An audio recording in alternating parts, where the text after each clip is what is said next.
We're finally here at the very end, the final 5. I hope you've all been following from the very beginning. If not, no need to feel any guilt, as you can always backtrack through the playlist and watch through them all from the very beginning. So, without any further ado, let the final countdown commence.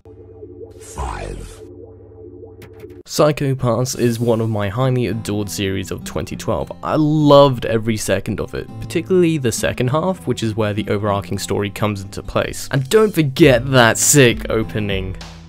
So what is Psycho Pass? So the setting takes place in the way distant future where society is dictated by the Sybil system. The Sybil system is a private organization that manages the Dominator guns and the Public Safety Bureau. The Dominators themselves are the eye candy of the series, as they are primarily used to determine whether or not the target is a criminal based on their psychological data, i.e. their emotions and desires, aka their Psycho Pass, which is measured by the calculations of what the Sybil system determines the end result to be. Anyway, enough of the fangasming over the setting. Story of Psycho Pass revolves around the eyes of the beautiful new girl, Inspector Akane, and the enforcement Shinya, whose Psycho Pass is so off the charts to the point where he's a criminal. The way the system works essentially is once your Psycho Pass is too high, you are left with a choice to either spend the rest of your life in isolation or work for the Public Safety Bureau to capture other criminals like yourself and do the same shit to them. At the first 6 episodes or so, the show essentially eases you into the routine of the kind of investigations that take place in Psycho Pass, as well as the advancement of technology, which I am ultimately mega jelly for. All in all, definitely try out Psycho Pass if you are looking for a show to give you that suspense and a slither of some mystery that you desperately crave for, and an interesting complex world that you cannot wait to dive into.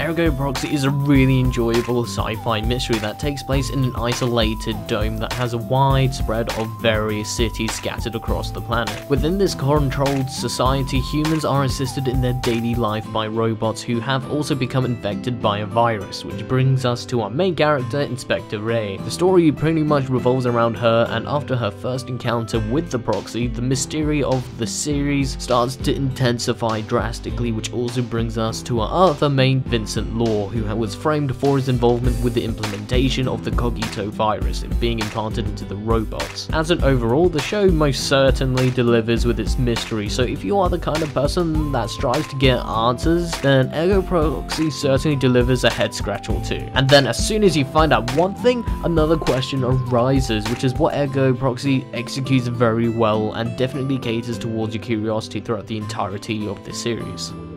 3.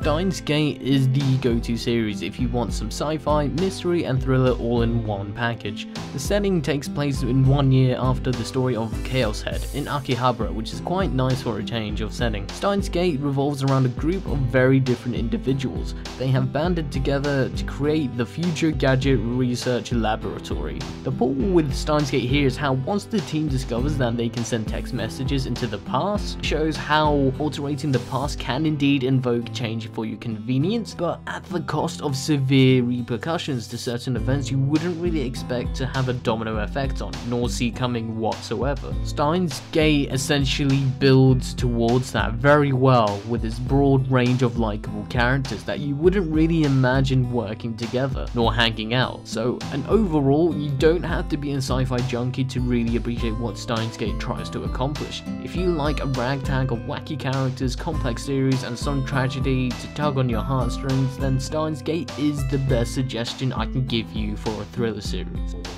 2. Bakemonogatari is my favourite Shaft series that has ever come to existence. Before I digress further, for the love of God, read each damn title card that shows up in every episode. With the Monogatari series, I have this crave to just get every little piece of information that I can get my hands on to understand the behaviour of certain characters, which is what this series accomplishes well as a harem, which most people associate with ecchi, although Monogatari did go all out with Nita Monogatari.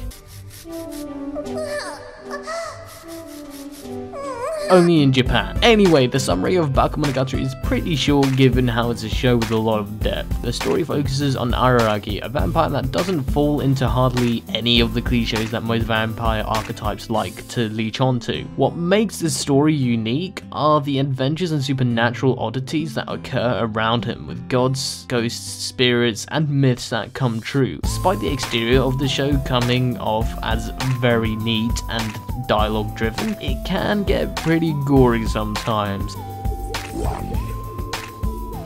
Shiki is quite the episodic anime series spread through 7 films and an epilogue that weren't released in a chronological order, therefore making it all the more confusing as heck to follow. The first film itself is quite slow in comparison to its sequels, but it certainly delivers an interesting plot. We follow Ryogi Shiki, a woman that has a unique ability called the Mystic Eyes of Death Perception, which is like a circuit that enables your brain and your eyes as a set to allow you to observe these red lines that depict the death of living objects and other things, which I'll just leave at that as the film explains it in much further depth and a lot more clearly, in all honesty. So with Shiki's Mystic Eyes, she utilizes it by working for Ayozaki to investigate these paranormal events that take place. The story as an overall, in particular for the first film, serves as more of a prologue for what is to come. I cannot highly recommend any other show above Kara no Kyokai when it comes down to mystery thriller anime. Quality of the animation as well exceeds, in my personal opinion,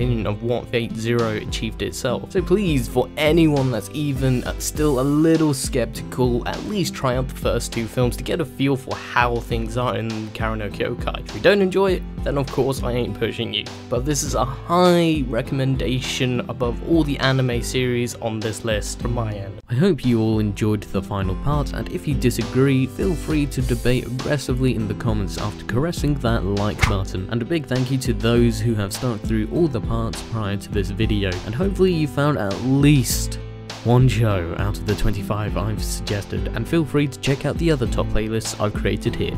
Farewell.